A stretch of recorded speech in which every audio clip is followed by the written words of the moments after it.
इस फिल्म की कहानी बहुत ही इंटरेस्टिंग है और इसमें यह दिखाया गया कि जो फैसला हम आज लेते हैं वो हमारे कल को निर्धारित करता है। और सोचो कि अगर आपको ये पहले से पता हो कि आज जो आप फैसला कर रहे हो इससे आपका जीवन कल कैसा होगा, तो आपके जीवन में कितना कंफ्यूजन और कितना रोमांच होगा।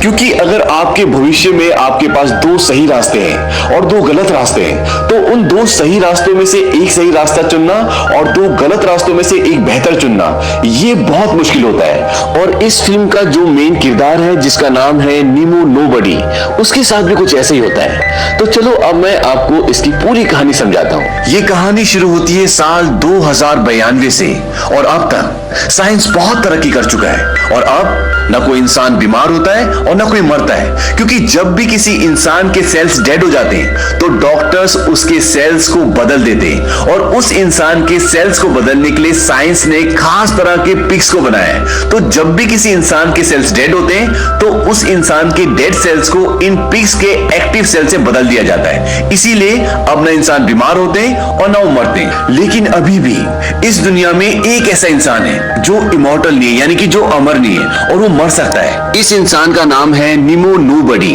और इसकी उम्र 118 साल है। क्योंकि ये इंसान बहुत बूढ़ा हो चुका है और ये इमॉर्टल नहीं है, यानी कि अमर नहीं है, तो ये मरने वाला है। इसीलिए पूरी दुनिया की नजर इस पे, क्योंकि ये पूरी दुनिया से अलग है।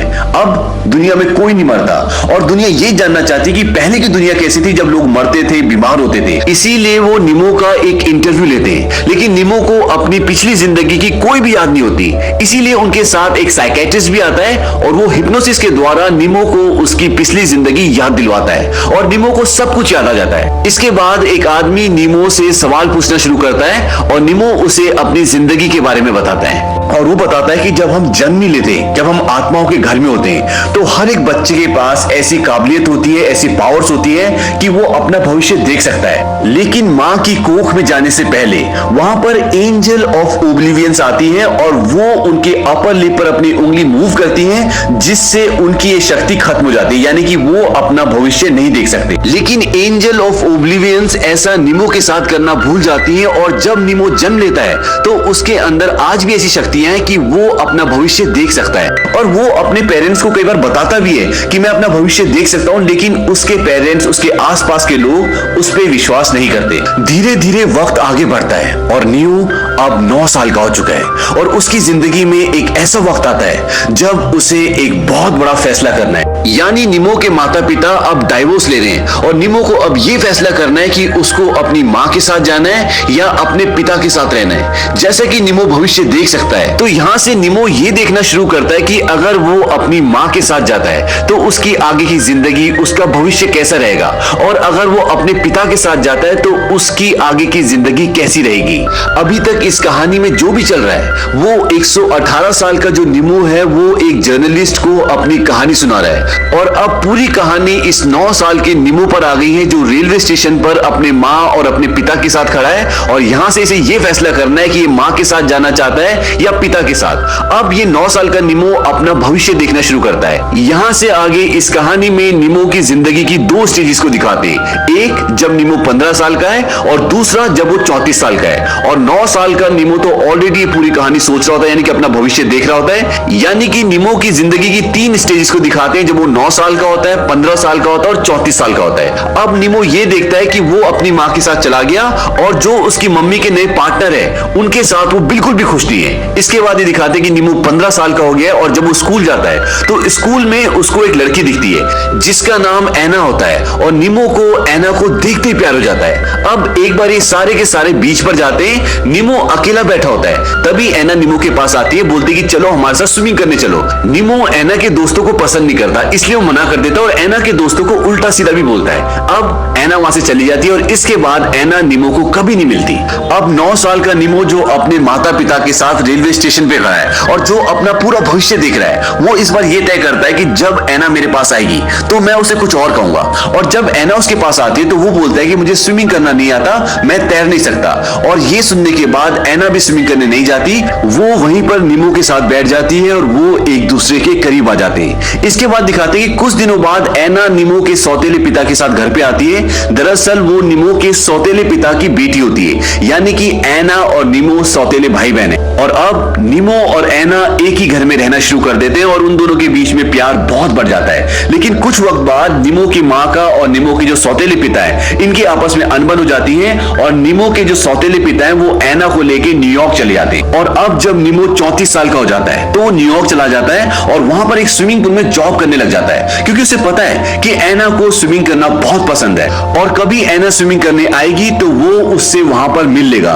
लेकिन ऐना को वो एक रेलवे स्टेशन पर देखता है और ऐना भी उसको देखती है और वो दोनों एक दूसरे को पहचान लेते हैं और बहुत खुश होते हैं। इसके बाद ऐना जाने से पहले उसे अपना नंबर देती है और कहती है कि मुझे फोन करना, 2 दिन बाद हम लाइट हाउस पर मिलेंगे। और ये कहकर ऐना वहां से चली जाती है। अब ऐना के जाने के बाद बारिश हो जाती है और बारिश की बूंदे गिरने से नीमो के पास जो ऐना का नंबर होता है वो मिट जाता है। इसके बाद नीमो रोज जाकर लाइट हाउस पर बैठता है, लेकिन ऐना वहां पर कभी भी नहीं आती। अब जो 9 साल का नन्हा नीमो है वो एक दूसरे तरीके से सोचता है, यानी कि बहुत सारी चीजों को बदलता है और उस बदलाव से नीमो की और ऐना की शादी हो जाती है और उनके 2 बच्चे भी होते हैं। और इस जिंदगी में नीमो एक पूल में काम नहीं करता बल्कि वो एक टीवी एंकर है। एक शाम को जब वो अपने घर वापस जा रहा होता है तभी उसकी गाड़ी से एक चिड़िया टकराती है और उसकी गाड़ी का बैलेंस आउट हो जाता है, डिसबैलेंस हो जाती है और उसकी गाड़ी एक लेक में, एक झील में गिर जाती है और जिससे नीमो की मौत हो जाती है। अब कहानी वापस वहीं पर आती है जहां पर नीमो 9 साल का है और उसको यह फैसला करना है कि उसको अपनी मां के साथ जाना है या अपने पिता के साथ जाना है, क्योंकि मां के साथ जाने के बाद जो जो घटनाएं उसके साथ हो सकती हैं वो देख चुका है। इसीलिए अब वो ये देखता है कि अगर वो अपने पिता के साथ जाता है तो उसके साथ क्या क्या हो सकता है। यहाँ वो देखता है कि वो 15 साल का हो चुका है और उसके पिता व्हील चेयर पर है, वो हिल नहीं सकते, कुछ काम नहीं कर सकते। इसीलिए उसको अपने पिता के सारे काम खुद ही करने पड़ते हैं और घर चलाने के लिए उसे एक दुकान में काम भी करना पड़ता है। इसी के साथ ये भी दिखाते हैं कि नीमो राइटिंग का भी काम करता है। दरअसल वो एक स्टोरी लिख रहा होता है जो कि पूरा साइंस फिक्शन होता है और ये कहानी मंगल ग्रह पर जाने की होती है। एक दिन नीमो के स्कूल में एक डांस पार्टी होती है और वहां पर उसकी एक बैचमेट होती है जिसका नाम होता है एलिस। उसका उसके बॉयफ्रेंड से झगड़ा हो रहा होता है और वो नीमो के पास आती है और दोनों बातें करते हैं और यहाँ पर नीमो को एलिस से प्यार हो जाता है। और कुछ दिनों बाद नीमो एलिस को अपने प्यार का इजहार करने के लिए एक लव लेटर देने के लिए उसके घर पे जाता है, लेकिन वो वहां पर देखता है कि एलिस अपने पिछले यानी कि पुराने बॉयफ्रेंड के साथ होती है और ये देखकर नीमो को बहुत गुस्सा आता है, बहुत दुख होता है और फ्रस्ट्रेशन में वो वहां से निकल जाता है। क्योंकि नीमो दुखी होता है, फ्रस्ट्रेट होता है, वो बहुत तेज मोटरसाइकिल चला रहा होता है और उसकी मोटरसाइकिल का एक्सीडेंट हो जाता है और जब उसकी आंखें खुलती है तो वो एक हॉस्पिटल में होता है और उसकी पूरी बॉडी पैरालाइज हो गई है। बस वो लोगों को देख सकता है, सुन सकता है, लेकिन अपनी बॉडी को मूव नहीं कर सकता, कुछ बोल नहीं सकता। और नीमो की जिंदगी की ये कहानी यहीं पे खत्म हो जाती है। अब 9 साल का नीमो ये सोचता है कि जब उसने एलिस को और उसके बॉयफ्रेंड को उसके घर पे साथ देखा था तो वहां से गुस्से में ना जाकर वो उसके पास जाता है और उसे अपना लव लेटर देता है, उसे बताता है कि वो उससे बहुत प्यार करता है। इसके बाद वो निरंतर प्रयास करता रहता है और फाइनली ये डिसाइड होता है कि नीमो और एलिस की शादी हो जाती है। लेकिन एक बार जब नीमो और एलिस कहीं से आ रहे होते हैं तो उनकी गाड़ी का एक्सीडेंट हो जाता है और जिसमें एलिस की मृत्यु हो जाती है। अब नीमो ने एलिस को वादा किया होता है, जब ये पहली बार मिले होते हैं तो इनके बीच में बातचीत होती है। तब नीमो उसे अपने मंगल ग्रह की कहानी जो एक साइंस फिक्शन लिख रहा होता है उसके बारे में और मंगल ग्रह के प्रति उसके इंटरेस्ट के बारे में बताता है। तब एलिस ने उसे बोला था कि अगर मैं मर जाऊंगी तो क्या तुम मेरी अस्थियों को, मेरी राख को मंगल ग्रह तक ले जाओगे? और नीमो ने बोला था कि हाँ, और उसी वादे को पूरा करने के लिए इस जीवन में वो एलिस की राख को, उसकी अस्थियों को मंगल ग्रह तक ले जाता है। और जब वो मंगल ग्रह से वापस आ रहे होते हैं तो एक छोटे से समय के लिए उसकी मुलाकात ऐना से भी होती है, लेकिन तभी उनके स्पेसशिप से एक मीटेरॉइड टकराता है और उस स्पेसशिप में जितने भी लोग होते हैं सब के सब मर जाते हैं और ये कहानी भी यहीं खत्म हो जाती है। अब 9 साल का नीमो दूसरे तरीके से सोचता है, उसमें कुछ फेरबदल करता है जो फिल्म में नहीं दिखाते और ये दिखाते हैं कि वो 34 साल का हो चुका है और अब उसकी और एलिस की शादी हो चुकी है, उनके 3 बच्चे, लेकिन उन दोनों के रिश्ते आपस में अच्छे नहीं होते और इसकी वजह ये होती है कि एलिस को एक बीमारी हो जाती है। इस बीमारी का नाम होता है बॉर्डरलाइन पर्सनैलिटी डिसऑर्डर और इस बीमारी में इंसान अपने रिश्तों को लेकर बहुत डिप्रेशन में रहता है और उसे अपना पुराना बॉयफ्रेंड भी याद आता है और एक दिन वो उसकी खोज में घर से निकल जाती है। अब नन्हा नीमो जो 9 साल का है वो दूसरे तरीके से सोचता है और इस बार वो अपनी जिंदगी में अलग अलग फैसले लेता है और अब वो एक टीवी शो में एंकर है और इस बार उसकी असिस्टेंट की मौत होती है पानी में डूब के, यानी कि उसके असिस्टेंट की गाड़ी पानी में झील में गिर जाती है जिस तरह से पहले नीमो की गिरी होती है। और जब वो उसके फ्यूनरल में जाता है तो वहां पर उसे ऐना मिलती है, वो उसके असिस्टेंट की वाइफ होती है। वो ऐना को पहचान लेता होता है, लेकिन एना उसे पहचानने से इनकार कर देती है और उसकी इस कहानी का भी एंड यहीं पे हो जाता है। अब 9 साल का नीमो एक बार फिर अपने फ्यूचर में जाता है और इस बार फिर वो अपने फ्यूचर में फेरबदल करता है। इस बार जब वो एलिस को लेटर देने जाता है और वो उसे मना कर देती है, तो नीमो ये डिसाइड करता है कि आज शाम को होने वाले प्रॉम में जो भी लड़की उसके साथ डांस करेगी वो उसी से शादी कर लेगा, उसे अपनी गर्लफ्रेंड बना लेगा। और वहां पे सबसे पहले उसके साथ डांस करती है जेनी, और वो जेनी को जब घर वापस छोड़ने जाता है तो उससे बोलता है कि मैं तुमसे शादी करना चाहता हूं और मैं आगे चल के एक बहुत कामयाब इंसान बनूंगा। और आगे चल के इन दोनों की शादी हो जाती है। जैसा नीमो ने कहा था कि वो एक कामयाब इंसान बनेगा, वो एक कामयाब इंसान होता है और उसके 2 बच्चे भी होते हैं, लेकिन वो अपनी जिंदगी से बोर हो चुका है। इसीलिए नीमो एक दिन अपने परिवार को छोड़कर चला जाता है और अपनी जितनी भी दौलत होती है वो अपने परिवार के नाम कर देता है। और अब नीमो अपनी जिंदगी के सारे फैसले कॉइन को उछाल कर करता है। और एक बार जब वो एयरपोर्ट पे जाता है तो वहां पर उसे दिखता है कि एक आदमी डैनियल जॉन नाम के आदमी का इंतजार कर रहा होता है। नीमो उससे डैनियल जॉन बनकर मिलता है और उसके साथ चला जाता है, लेकिन इत्तेफाक यहां पर यह होता है कि कुछ लोग डैनियल जॉन को मारना चाहते हैं और इसी चक्कर में एक हिटमैन उसे कहते हैं जो लोगों को पैसों के लिए मारता है, वो नीमो को मार देता है क्योंकि उसे लगता है कि ये डैनियल जॉन है। और इसी के साथ नीमो की ये कहानी भी यहीं पे खत्म हो जाती है। 9 साल के नीमो को अपने पिता के साथ जाने के बाद भी अपने भविष्य में कुछ भी अच्छा नहीं दिखता। सबसे पहले उसका मोटरसाइकिल से एक्सीडेंट हो जाता है, उसके बाद उसकी एलिस से शादी भी होती है, लेकिन उसे बीमारी हो जाती है और वो उसे छोड़कर चली जाती है। तीसरे नंबर पे जब उसकी जीन से शादी होती है तो वो जिंदगी से बोर हो जाता है और इस जिंदगी में उसे एक हिटमैन गोली मार देता है। यानी पिता के साथ जाने के बाद भी उसे अपना भविष्य कहीं भी अच्छा नहीं दिखता।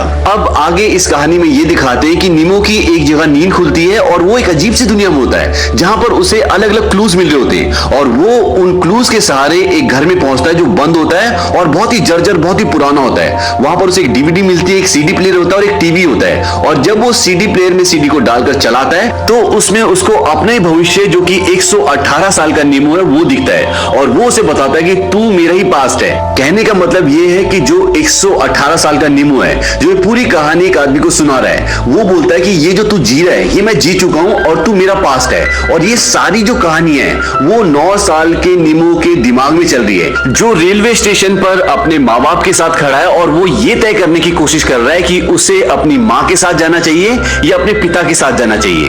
वो बूढ़ा नीमो उसे बताता है कि दरअसल तुम एग्जिस्ट नहीं करते, तुम्हारा कोई अस्तित्व है ही नहीं, तुम बस मेरी एक याद हो, मेरा एक पास्ट हो। और वो उसे ये भी बताता है कि तुम्हें इस पल तक जिंदा रहना पड़ेगा जिस पल तक मैं जिंदा हूं, यानी कि 12 फरवरी सन 2092 तक। इसके बाद जिसको बूढ़ा नीमो कहानी सुना रहा होता है वो पूरा कंफ्यूज हो जाता है। वो बोलता है कि आपने मुझे इतनी सारी अलग अलग कहानियां सुनाई, लेकिन ये कैसे मुमकिन हो सकता है कि एक आदमी अपनी एक जिंदगी में इतनी सारी अलग अलग जिंदगियां जिए। आप मुझे ये बताएं कि आपकी असल जिंदगी कौन सी थी और आपने कौन सी जिंदगी जी थी। बूढ़ा नीमो बोलता है कि ये सारी जिंदगियां असली थी, ये सारी जिंदगियां सच थी, बशर्ते मुझे अपनी जिंदगी में उस तरह के डिसीजंस लेने पड़ते जिसके आधार पर मैं इनमें से किसी भी जिंदगी को जी सकता था। उसके कहने का मतलब ये होता है कि आपका भविष्य आपके वर्तमान पे डिपेंड करता है, यानी कि आज जो आप फैसले करते हैं वो आपकी आगे की जिंदगी को निर्धारित करता है। अभी भी वो आदमी पूरी तरह से कंफ्यूज होता है। वो बूढ़े नीमो से पूछता है कि आप इतनी बार मरे भी, इतनी जिंदगियों में आप मर गए और आज आप मेरे सामने बैठे जिंदा है, ये पॉसिबल कैसे हो सकता है। इसके बाद वो उससे ये भी पूछता है क्या मौत के बाद इंसान का अस्तित्व जिंदा रहता है। अब बूढ़ा नीमो से बोलता है कि ये सब बेकार की बातें, मैं तुमसे एक सवाल पूछता हूँ, क्या तुम्हारा कोई अस्तित्व है,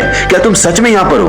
वो बोलता है कि हम उस 9 साल के बच्चे की सिर्फ सोच है जो रेलवे स्टेशन पर खड़ा होकर ये फैसला करने की कोशिश कर रहा है कि उसे अपनी मम्मी के साथ जाना चाहिए या अपने पापा के साथ जाना चाहिए। बूढ़े नीमो का कहने का मतलब ये होता है कि जो सारी दुनिया है जहां पर तुम मुझसे सवाल पूछ रहे हो, ये उस बच्चे की सिर्फ एक सोच है जो अपने दिमाग में अपने भविष्य को सोच रहा है। और अभी भी वो बच्चा उसी स्टेशन पे खड़ा होकर सोच रहा है कि उसे अपने मम्मी के साथ जाना चाहिए या अपने पापा के साथ जाना चाहिए। ये जो दुनिया है ये असली दुनिया नहीं है, बल्कि उस बच्चे की सोच का एक अंश है। इस पूरी कहानी में सबसे अहम सवाल ये उठता है कि ये जो 118 साल का नीमो है ये कौन है। दरअसल जो 9 साल का नीमो रेलवे स्टेशन पर खड़ा होकर ये तय करने की कोशिश कर रहा है कि उसे अपनी मम्मी के साथ जाना चाहिए या अपने पापा के साथ जाना चाहिए, जो अभी तक कोई फैसला नहीं ले पाया, ये उसका भविष्य होता है। और इसीलिए इस 118 साल के नीमो को कुछ भी अपने पास्ट के बारे में याद नहीं होता, सिर्फ इसे वो 9 साल का नीमो याद होता है और उसकी यादों से कनेक्ट करके ये पूरी कहानियां इस रिपोर्टर को सुना रहा होता है।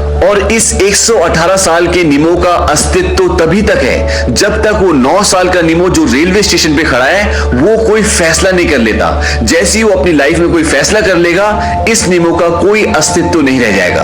अब कहानी आती है वापस 9 साल के निमो पर, जो रेलवे स्टेशन पे खड़ा होकर ये सोच रहा है कि उसे अपनी माँ के साथ जाना चाहिए या अपने पिता के साथ जाना चाहिए। और वो इतने सारे अपने फ्यूचर देख चुका है जो अलग अलग फैसले लेने की वजह से बने, तो वो पूरी तरह से कंफ्यूज्ड है, पजल्ड है। और वो ये फैसला करता है कि वो ना अपनी मम्मी के साथ जाएगा ना अपने पापा के साथ जाएगा, और वो वहां से अकेला ही भाग जाता है।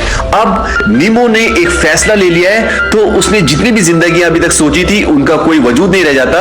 और इसीलिए सन 2092 में जो बूढ़ा निमो होता है वो अब मर रहा होता है, और वो बहुत खुश होता है क्योंकि उसके छोटे रूप ने, जो कि 9 साल का निमो है, उसने आज एक फैसला ले लिया है। और छोटे निमो के उस फैसले से आगे चलकर ऐना उसकी जिंदगी में आ जाती है, यानी कि ऐना उसे मिल जाती है और वो अपनी जिंदगी आगे खुशी खुशी बिताते हैं। और यहाँ पे सन 2092 में बूढ़ा निमो मरने से पहले ऐना का नाम पुकारता है और वो बहुत खुश होता है। दरअसल इस फिल्म में साइंस की 2 थ्योरीज को दिखाया है, एक बिग बैंग और दूसरी बिग क्रंच।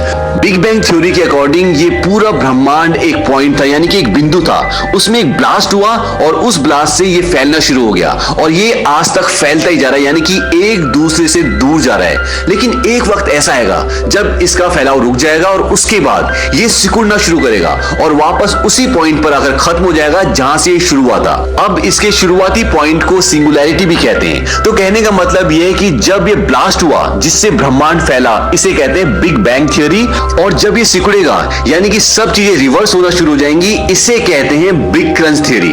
और इस थ्योरी को इस बूढ़े निमो के दिमाग से जोड़ा गया है। जब बूढ़े निमो की मृत्यु होती है तो उसका पूरा जीवन रिवर्स होना शुरू हो जाता है और वो सब कुछ देखता है कि उसको ऐना उसकी जिंदगी में मिल गई, और वो ये भी देखता है कि उसके माता पिता एक साथ हैं, और बचपन में वो ऐना को अपने साथ भी देखता है। और इसीलिए जब उसकी मृत्यु होती है तो वो बूढ़ा निमो बहुत जोर जोर से हंसता है और वो खुश होता है। और इसी के साथ ये मूवी खत्म हो जाती है। इस